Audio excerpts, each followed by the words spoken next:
Maraming salamat po, lalong-lalo na po sa mga nakakapanood ng video ito. Maraming salamat po dahil binigyan mo ng pagkakataon ng sarili mo para tingnan ang napakagandang opportunity. Dalawa lang po pag-uusapan mo natin. Una, pag-uusapan mo natin magandang produkto. Pangalawa, pag-uusapan natin magandang negosyo. Pero siguro mas maganda pag-uusapan muna natin yung magandang produkto. Dahil naniniwala po ako, pag maganda ang produkto, maganda ang negosyo. Pag maganda ang negosyo, maganda ang produkto. Ang maganda po dito sa product na pag-uusapan natin, ang involved health. Kung tatanungin ko po kayo, maganda bang negosyong health? Kung iisipin mo, magandang negosyong health. Pero at the back of your mind, hindi ka sigurado kung magandang health. Sige, tingnan natin. Kung tatanungin ko po kayo, importante ba sa tao ang health? O sobrang importante? Alam mo kung bakit ko tinanong yan? Simple. Pag tinanggal ko ang tao, may health. Pag tinanggal ko naman ang health, may tao. Ngayon uulitin ko, importante ba sa tao ang health? O sobrang importante? Kung sobrang importante sa tao ang health, anong ibig sabihin? Nagiging importante na rin sa tao ang business mo. Dahil ang business mo, health. Since tao po pag-uusapan mo natin, naniniwala po ba kayo na ang tao may katawan? Oo naman. Kung tatanungin ko po kayo, importante ba sa tao ang katawan o sobrang importante? Kung sobrang importante sa tao ang katawan, what if mapabayaan ng tao ang katawan? So ano nangyayari? Nagkakasakit. Pag nagkakasakit ang tao, anong ginagawa? Nagpapadoktor, nagpapacheck up, nagpapagamot. Kung nagpapagamot ang tao, anong binibili? Siyempre, gamot. Ang gamot, gastos hindi. Siyempre, gastos. Pag hindi mo ginasusan, anong mangyayari sa sakit? Siyempre, lalala. Pag lumala ang sakit, anong mangyayari sa katawan? Siyempre, manghihina. Pag nanghina ang katawan, akala ng iba, katawan lang ang nagkakaproblema. Pero hindi na alam, apektado ang trabaho. Pag apektado ang trabaho, apektado ang kita. Pag apektado ang kita, ang pinaka-naapektuhan sa lahat, yung pamilya. Ang pinakamalupit na naapektuhan pa sa tao, yung pangarap mo. Sabi daw nila, madali raw kitain ng pera pag masipag at matyaga. Opo, tama po, madaling kitain ng pera, basta masipag, matyaga. Pero ito naman sasabihin ko sa'yo, the moment na magkasakit ka, madali rin ubusin ng sakit ang pera mo. Lagi ko po ito sinasabi, anin mo ang limpak-limpak mong salapi kung punong-puno ka naman ng sakit. At ang pinakamahirap po dyan, wala na nga pera, mahirap na nga, may sakit pa. Yun ang masakit. Since present ang sakit, ano ngayon ang gagawin mo para hindi magkasakit? Simple, wala ka ng choice. Uulitin ko, wala ka ng choice. Kailangan mo nang uminom ng food supplement. Alam kung bakit? Marami ng kumpanya ng tayo.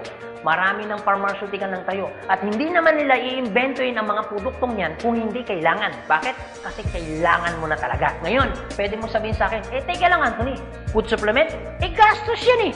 Opo, gastos nga ang food supplement. Pero ito naman sasabihin ko sa'yo, di bali nang gumastos ako, at least healthy naman ako. Bakit? Pag nakakasakit ka ba, ano bang ininom mo? Di ba gamot? O tanong, gastos hindi. Di ba gastos? Kung ikaw tatanungin ko, anong gusto mo? Gumagastos ka na healthy ka? O gumagastos ka, may sakit ka? Parehas na gastos. Ang malupit mo niyan, every time na gumagastos ka, may sakit ka pa. Komportable ang katawan? Siyempre hindi. Sabihin na natin gumagastos ka dito, at least healthy ka naman. Ang pinakamaganda sa lahat, bukod sa healthy ka na, business mo pa.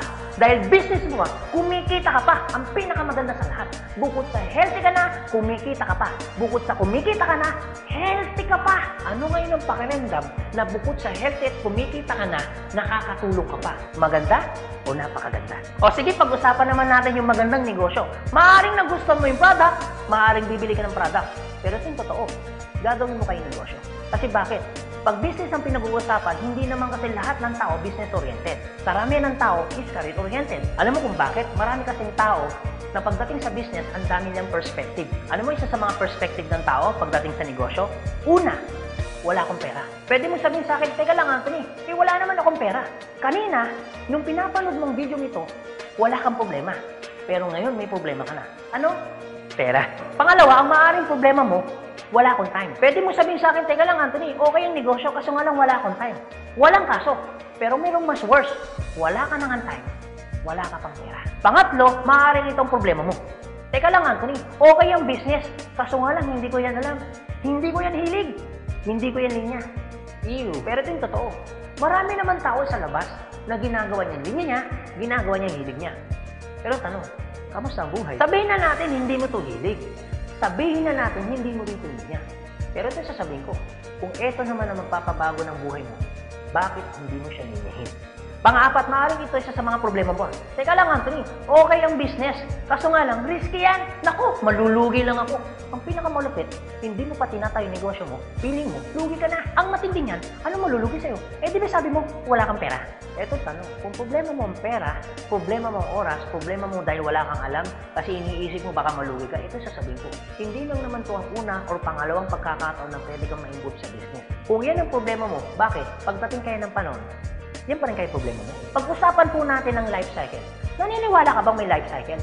Oo naman, importante po ang life cycle.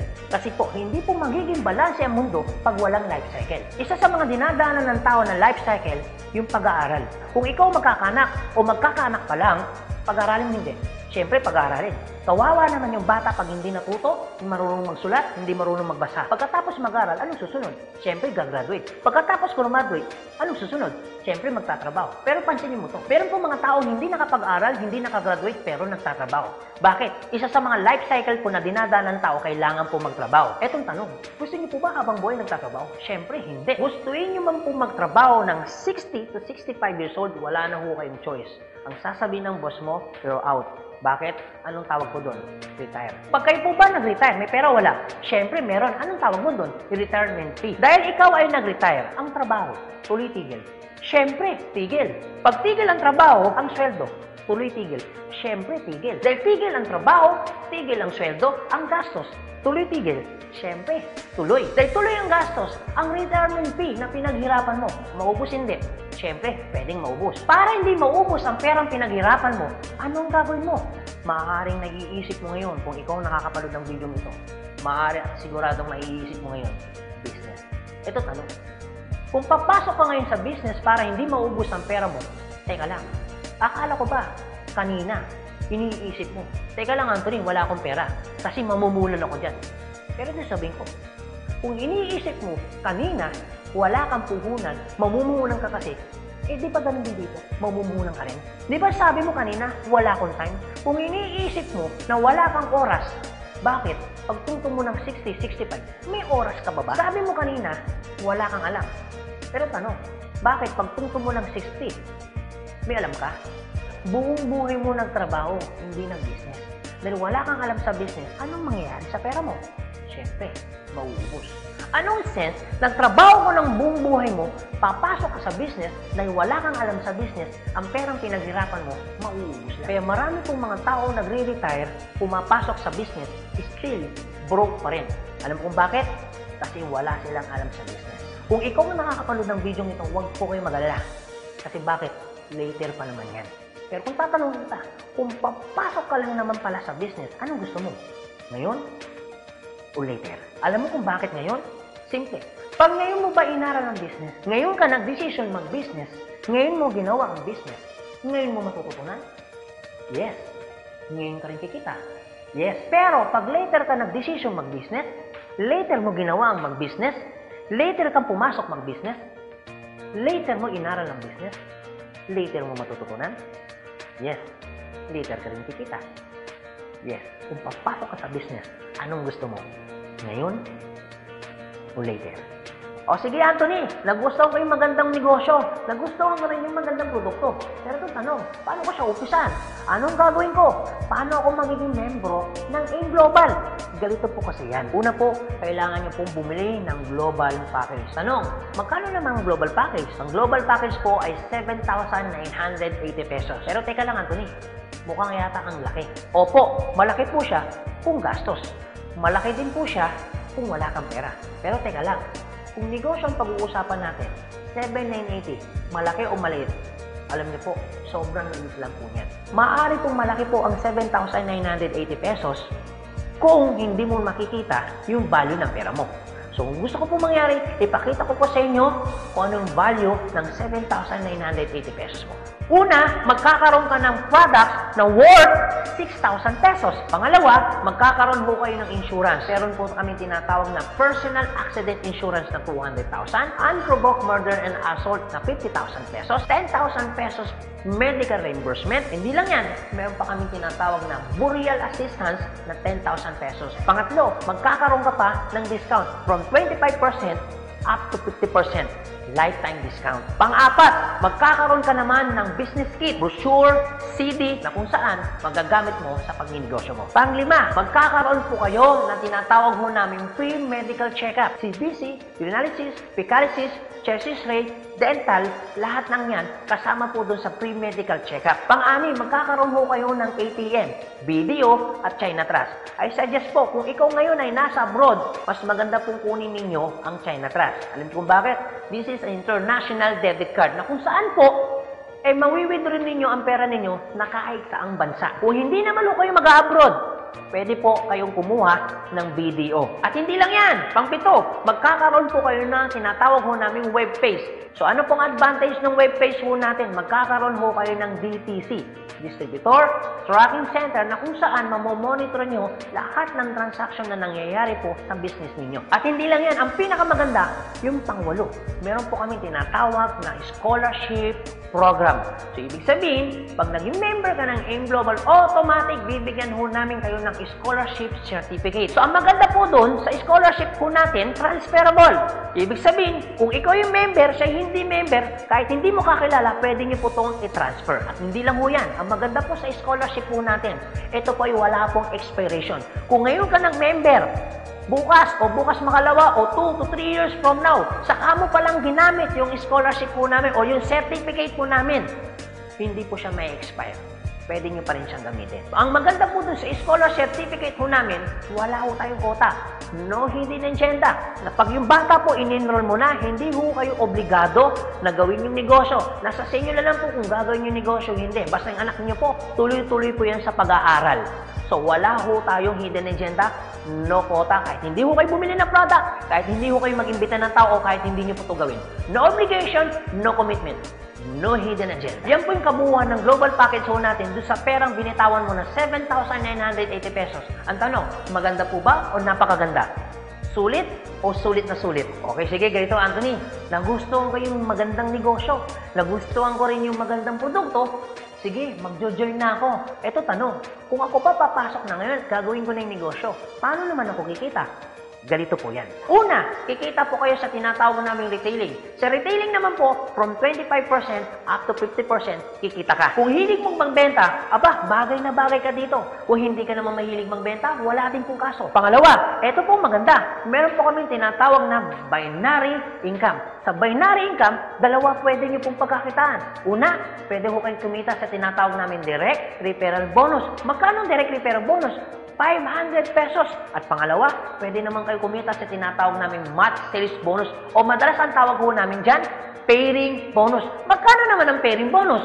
1,500 pesos. O sige Anthony, mukhang maganda yung binary income na yan. Paano ka pa kikitain yung direct referral bonus na 500 at paano ka naman kikitain yung pairing bonus na 1,500? Okay, ganito po yan. Pag sinabi pong binary, dalawa po yan. It's either ilalagay mo sa kanan o ilalagay mo sa kaliwa. Ang trabaho mo, mag-imbita. Pag ikaw ngayon nag-imbita, at yung inimbita mo ay bumili ng global package, sabi na natin, dalawa yung inimbitahan mo.